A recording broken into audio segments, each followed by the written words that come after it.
அன்பார்ந்த மக்களே, தோழர்களே, அன்பே இல்லாத ஜாதி வெறியர்களே, அலட்சியம் காட்டும் அரசை, அனைவருக்கும் வணக்கம். இன்றைய ஆர்ப்பாட்டமானது 3 கோரிக்கையை வலியுறுத்தி இங்கே நடைபெறுகிறது. தமிழர் விடியல் கட்சி இந்த ஆர்ப்பாட்டத்தை ஒருங்கியிருந்ததுக்காக கிட்டத்தட்ட 20க்கும் மேற்பட்ட இயக்கங்கள் இந்த ஆர்ப்பாட்டத்துக்கு ஆதரவு தெரிவித்து இங்கே வந்திருக்கிறோம். 3 கோரிக்கை, இது ஒன்றும் முதல் கோரிக்கை இல்லை. காலங்காலமாக இதே கோரிக்கை தான் நம்ம வலியுறுத்தி வந்துக்கிட்டு இருக்கிறோம். ஜாதிய படுகொலைக்கு தனி, ஆணவ படுகொலைக்கு தனி சட்டம் இயற்ற கேட்குறோம். தொடர்ந்து இந்த தென் மாவட்டங்களில், குறிப்பாக தென் மாவட்டங்களில் அதிகமான ஜாதிய படுகொலைகள் நடக்கிறது. இதை தடுக்கணும். இது மிக முக்கியமான கோரிக்கை இருக்குது. இது அரசுக்கு தெரியாத ஒன்றும் கிடையாது. அப்படி இருக்கும்போது இந்த அரசு தொடர்ந்து அதில் அலட்சியம் காட்டிக்கிட்டு இருக்கு. இந்த அலட்சிய போக்கு விரைவில் கைவிடணும். மேலும் பார்த்தோம்னா இங்கே உள்முழு குற்றமே எதெல்லாம் நடக்குதுன்னா இங்கே ஜாதியாக தான் நடக்குது. இப்போ இந்த ஜாதியை பண்டைக்குள்ள ஏன் ஏற்றி வச்சிருக்காங்கன்னா, நம்ம யாரு நமக்கே தெரியல. அதனால தான் நம்ம ஜாதியை பிடிச்சி தொங்கிக்கிட்டு இருக்கிறோம். முதல்ல நாம யாரு, உயிராக எடுத்துக்கிட்டா நம்ம எல்லாமே மனித இனம். உயிரை தாண்டி நீங்க அடிப்படையில் மொழி வச்சு பார்த்துக்கிட்டோம்னா எல்லாருமே தமிழர்கள். இரண்டுமே இயற்கை, உயிரும் இயற்கை, மொழியும் இயற்கை. இது ரெண்டுக்குமே அல்லாத ஒன்று தான் ஜாதி. தமிழர்கள்ட்ட ஜாதியே கிடையாது. அதனால தான் சாதிங்கிற சொல்லே தமிழ் சொல்ல இல்லாமல் இருக்கு. தமிழ் சாதிக்கு இணையான தமிழ் சொல்லே கிடையாது. அப்படி உயர்ந்த ஒரு வாழ்க்கை முறை வாழ்ந்தவன் தான் தமிழன். அப்போ அதனால தான் நம்ம சொல்கிறோம் திரும்ப திரும்ப, தமிழினத்தில் ஜாதி கிடையாது, ஜாதி பாவம் தமிழனே கிடையாது. இந்த கோரிக்கை நம்ம திரும்ப வைக்கிற காரணம் என்னன்னா, ஜாதியை தூக்கி நீ மண்டைக்குள்ள சொருகும் போது நீ ஒன்னே அறியாமலே தமிழங்கிற இனத்தை அதோட மேன்மை தாங்கி குணத்தை நீ இழந்துடுற. அப்படிங்கும் போது நீ தமிழனா இருக்க முடியாது. இதை தாண்டி இந்த ஜாதிங்கிற அமைப்பு முறை நமக்குள்ள ஏன் மண்டைக்குள்ள சொருகுதுன்னா, வெறுமனே நீ பெருசு நான் சிறுசு இந்த கூட கௌரவ பிரச்சனை மட்டும் இந்த சாதி அமைப்பு முறை தோன்றிருக்காது. ஏன்னா முதல் தோன்ற முறையை வர்ணாசிர முறையும் தான். அந்த 4 வர்ண முறைகள் நம்ம மண்டைக்குள்ள சொறி தான். இந்த 4 வர்ணம் தான் இன்னைக்கு இந்தியாவில் 4000 ஜாதியாக மாறி நிற்கிது. தமிழ்நாட்டில் 400 ஜாதியாக நிற்கிது. இந்த 400 ஜாதி எப்படி உள்ள வந்துச்சுன்னா வர்ண முறைகள் ஒன்னோட ஒன்று கலந்தா இந்த வந்திருக்கு. இந்த வர்ண முறைகள் வெறுமனே கௌரவத்துக்காக தோன்றப்பட்டது அல்ல. முழுக்க முழுக்க உழைப்பு சுரண்டல். மேல் ஜாதிக்காரன் கீழ் ஜாதிக்காரன் சுரண்ட முடியும், மேல் ஜாதிக்காரன் நினைப்பதை கீழ் ஜாதிக்காரன் செய்யணும். இப்படி அடிமைத்தனத்துக்காக உருவாக்கப்பட்டதான் இந்த ஜாதி அமைப்பு முறைகள். இந்த அமைப்பு முறையை தான் தமிழக மண்டைக்குள்ள தூக்கி வச்சுட்டு சொல்லிக்கிட்டு இருக்கிறான். இதனால தான் ஜாதி பெருமை, ஏன் ஜாதி பொண்ணை நீ காதலிச்சா நான் வெட்டுவேங்கிற எண்ணம்லாம் அதுல இருந்தா வருது. இப்போ இங்க பெருமைன்னு பார்த்தீங்கன்னா எந்த ஜாதிக்கும் தனித்த பெருமை ஒண்ணு கிடையாது. எந்த ஜாதியுமோ தனித்த ஒரு செயலை செய்வது கிடையாது. நீ செய்கிற அனைத்து செயலும் உலகத்தில் உள்ள அனைத்து மக்களாலும் செய்யக்கூடிய ஒரு செயல் தான். அப்படி இருக்கும்போது உன் ஜாதிக்கு மட்டும் ஏன் தனித்த பெருமை எங்கிருந்து வரும்? அப்படி வரவே வராது. அப்படி இருக்கிற ஒரு பெருமையை கற்பனையா நீயே மண்டைக்குள்ள ஏற்றி வச்சுக்கிட்டு நான் தான் உயர்ந்த ஜாதி, எனக்கு அடுத்துள்ள கீழ் ஜாதிங்கிற ஒரு எண்ணத்தை நீ மண்டைக்குள்ள ஏற்றி வைக்கிறனால தான் சக மனுஷனை உனக்கு சக மனுஷனை அணுக முடியல. நீ ஆண்ட பரமைன்னு பெருமை பேசினா உனக்கு மேல ஒருத்த ஆண்ட பரமையில் இருப்பான், அவன் உன்னை பார்த்து கீழ் ஜாதிப்பான். ஆக நீ இந்த ஜாதி முறைப்பை ஏற்றுக்கிட்டனாலே நீ இன்னொருத்தர் கீழ் ஜாதிங்கிற ஒத்துக்கிட்டதான் அர்த்தம். ஜாதி வேண்டாம், தூக்கி எல்லாரும் வெளியே வந்தால் மட்டும்தான் நம்ம எல்லாம் சமத்துவமா இருக்கிற பொருள் படியும். ஏன்னா நான் ஏற்கனவே சொன்னது மாதிரி தான், தமிழ்நாட்டில் 400 ஜாதி இருக்குன்னா இந்த 400 ஜாதியுமே சமம் கிடையாது. 400 ஜாதியுமே 400 படிக்கட்டு தான். இந்த 400 படிக்கட்டில் எந்த படிக்கட்டு மேலே எந்த படிக்கட்டு கீழேங்கிறது சண்டை தான் இங்கே ஏற்பட்டுக்கிட்டு இருக்கு. அதன் அடிப்படையில் தான் இங்கே நான் பெருந்தவன் நீ பெரியவன் நீ எனக்கு கீழே அப்படிங்கிற ஒரு வேறுபாடுனால இது இருக்கும். ஆக இந்த சமத்துவத்தை நம்ம ஓரளவு நம்ம கொண்டு வரணும்னா இந்த ஜாதி அமைப்பு முறை தூக்கி போடுங்க. நீங்க ஜாதி தூக்கி வண்டைகளை வச்சிருக்கனால வருங்கால மாணவர் என்ன பண்றான், பள்ளிக்கூடத்துக்கு நம்ம கல்வி பயிலுக்கு பள்ளிக்கூடத்துக்கு அனுப்புறோம். ஆனா அங்க கல்வி பயிலாம ஏன் ஜாதி பெருசு ஓன் ஜாதி சிறுசுன்னு 10ஆம் வகுப்பு 11ஆம் 12ஆம் படிக்கிற மாணவர்கள் தனக்குள்ளே சண்டை போட்டு இருக்கிறான். நீ அவன் பிறக்கிறதுக்கு முன்னாலே அவன் ஜாதி தீர்மானிக்கப்படுகிறது.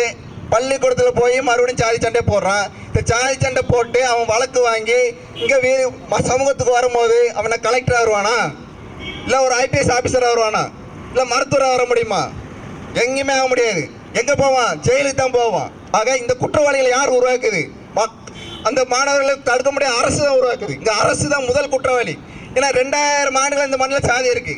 இந்த 2000 மண்ணில் சாதியை நம்ம ஒரே 100 அழிக்க முடியுமா? நிச்சயமா முடியாது. அது எல்லாருக்குமே தெரியும். ஆனால் அதை அழிக்கிறதுக்கும் அதை நீர்த்து போக செய்வதற்கும் இந்த அரசு என்ன முயற்சி எடுத்திருக்கிறது? இதைத்தான் நம்ம கேட்குறோம். வெறுமனே நாங்கள் கல்வி கொடுத்துட்டோம் இதெல்லாம் மட்டுமே சாதி நீர்த்து போகாது. தொடர்ந்து ஜாதிக்கு எதிரான விழிப்புணர்வு நடத்தப்படணும். அரசு அலுவலகங்கள் ஜாதிக்கு எதிரான விழிப்புணர்வு நடத்தப்படணும். அரசு அதிகாரிகளுக்கு முதலில் சொல்லிக் கொடுக்கப்படணும். காவல்துறையாக இருக்கட்டும், அரசு துறையாக இருக்கட்டும், அரசு அத்தனை நிர்வாக அதிகாரிகளும் இங்கே சமூகத்தின் பிரதிபலிப்பாக தான் அங்கே போய் ஆட்சி செய்கிறாங்க. ஏற்கனவே இங்கே சமூகத்தில் சாதி இருக்கிறனால அதையே தூக்கிக்கிட்டு அங்கேயே போய் உட்காந்துக்கிறாங்க. பாதி காவல்துறை அதிகாரி சாதி வரியர்களாக இருக்கிறாங்க. நிர்வாகத்துறையில் இருக்கிற எல்லா அதிகாரிகளும் சாதி வாதிகளாக தான் இருக்கிறாங்க. இப்படி இருக்கும் போது குறிப்பிட்ட சாதி கலவரங்களை தடுக்கணும் நோக்கம் அவங்களுக்கு கிடையவே கிடையாது. இதை அரசு கருத்தில் கொள்ளணும். கருத்தில் கொண்டுட்டு முதலில் அரசு அதிகாரிகளுக்கும் பள்ளி ஆசிரியர்களுக்கும் முதலில் சாதி பற்றின புரிதலை ஏற்படுத்தி அவர்களுக்கு சாதி சிந்தனை இல்லாமல் சாதி விழிப்புணர்வு ஏற்படுத்தணும். அதன் பிறகுதான் அந்த ஆசிரியர்கள் மாணவர்களுக்கு சாதி கூடாங்கிற ஒரு கல்வி அவங்கள ஆசிரியர்களுக்கே கொடுக்க முடியும். அதே போல தான் அரசு அதிகாரிகளாகட்டும் அவர்களுக்கு அந்த என்ன இல்லாமல் இருந்தால் மட்டும்தான் அரசு அலுவலகங்களை சாதி பார்க்க மாட்டாங்க, சமூகத்திலே அதை கடத்துவாங்க. முதலில் செய்ய வேண்டியது அரசோட முதற்கட்ட கடமையாக தான் நம்ம பார்க்குறோம். ஏற்கனவே தோழர்கள் சொன்ன மாதிரி தான் சென்மாட்டவங்க பள்ளிகளில் என்ன அசம்பாவிதம் ஏற்படும் சொல்லி தான் நீதிபதி சந்துரு அவர்கள் ஒரு அறிக்கையை தயாரித்து கொடுத்துருக்குறாங்க. அந்த அறிக்கையை விரைந்து நீங்கள் செயல்படுத்தணும். மேலும் நீங்கள் சட்டமன்றத்தில் நீங்கள் தமிழ்நாடு முதல்வர் பேசியிருக்காரு, ஜாதி ஆணவப்படுகொலை தடுக்கிறதுக்கு தனித்த சட்டம் தேவையில்லை, ஏற்கனவே இருக்கும் குற்றவியல் நடைமுறை சட்டத்தையும் வன்கொடுமை தடுப்பு சட்டத்தையும் பயன்படுத்தி நம்மளால் ஆணவப்படுகொலை தடுக்க முடியும் இருக்காரு. இந்த மாதிரி புரிதல் இதை அரசு சொல்லுதுன்னு எனக்கு புரியலை. இப்போ இந்த சம்பவம் கோவிலாங்குளத்தில் ஒரு தலித்த நீங்கள் உங்கள் சட்டப்படி பார்த்துட்டால ஒரு பட்டியலின மக்கள் தான், ஒரு நபர் தான் இன்னொரு பட்டியலினத்தை தாக்கியிருக்காரு. இவருக்கு எப்படி நீங்கள் வன்கொடுமை தடுப்பு சட்டம் போடுவீங்க? அப்புறம் குற்றவியல் நடைமுறை சட்டம் தான் போடுவீங்க. அதனால தான் நாங்கள் திரும்ப திரும்ப சொல்கிறோம், ஆணவ படுகொலை என்பது வேறு, சமூகத்தில் இருக்கும் வேறு, மற்ற படுகொலை என்பது வேறு. இரண்டும் நீங்கள் பிரித்து பார்க்கணும். பிரித்து பார்த்தால் மட்டும்தான் உங்களுக்கு சாதிக்கு எதிரான ஆணவ படுகொலைக்கு தனிச்சட்டம் ஏற்றக்கூடிய எண்ணங்கள் ஏற்படும். தான் இந்த இருக்கிற நம்ம மூணாமை இல்லை, ஒரே ஜாதியை சேர்ந்த இரவு உறவினர்கள் தான் ஒருத்தர் காதலிச்சாங்க. அவங்க அப்பா தன் பிள்ளையும் தன்னோட கட்டின பையனையும் கொன்னாரு. இது என்ன வேறு வேறு ஜாதியா? ஒரே ஜாதி தானே. அப்புறம் இதுக்கு ஒரு தனி சட்டம் போட்டால் தானே அதுக்கு நமக்கு சரியாக வரும். இப்படி அந்த தனி சட்டத்தை ஈட்டும் போதுக்கு அங்கே உள்ள ஒரு சாதி அமைப்பு ஒரு நபர் சொல்கிறான், ஒட்டுமொத்த தமிழ்நாடுமே பொதுவாக சாதி படுகொலை நடந்தால் கண்டு கிடையாது. ஏன்னா இங்கே நான் சாதி படுகொலை மேக்சிமம் எங்கே நடக்கும்னா ஒரு பிற்படுத்தப்பட்ட இளைஞன் இல்லை ஒரு மாணவன் பொண்ணை கல்யாணம் பண்ணால் நடக்காது. ஒரு பிற்படுத்தப்பட்ட ஒரு பெண்ணை ஒரு தலித்து ஆண் காதலித்தால் அந்த ஆண் கொலை செய்யப்படுவான்.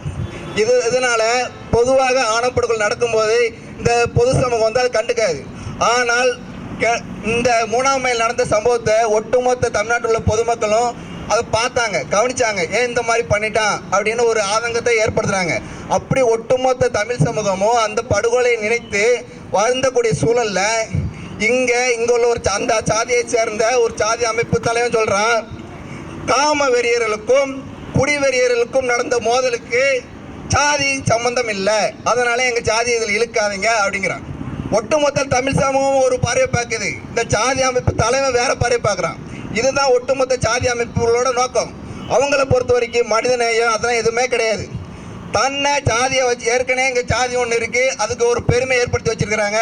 அந்த பெருமை மூலமாக தனக்கு ஒரு அடையாளம் கிடைக்கிது. தன்னை சுற்றி ஒரு பொருளாதாரத்தை வளர்த்துக்கிட முடியும், தன்னை சுற்றி 4 பேரை வளர்த்துக்கிட முடியும். இன்ஸ்டாவில் ஒரு ரீல்ஸை போட்டு பேக்ரவுண்ட் ஒரு பிஜிஎம் போட்டு நானும் பெரிய கத்தா நான் ஹீரோ இமேஜ் வளர்த்துக்கிறதுக்கு தான் உதவுமே தவிர மக்களுக்கு நன்மை பயக்கிறது அது விளையவே விளையாது. முதலில் தோழர்கள் சொன்ன மாதிரி இந்த சாதி அமைப்புகளும் அரசியல் தடை செய்யுங்க. இந்த சாதி அமைப்பு தான் திரும்ப திரும்ப அந்த இளைஞர்களோட சாதி வெறி உள்ள நுழைச்சி சாதி வெறி தூண்டிக்கிட்டே இருக்கிறாங்க. இதை நம்ம இன்னும் போயிட்டு 7 நாட்கள் நம்ம விட்டு போக முடியாது. குறிப்பிட்ட காலத்துக்குள்ளே தடுக்க வேணும். அதனால தான் இந்த ஆர்ப்பாட்டத்தின் மூலம் வலியுறுத்தி விடுகிறோம்.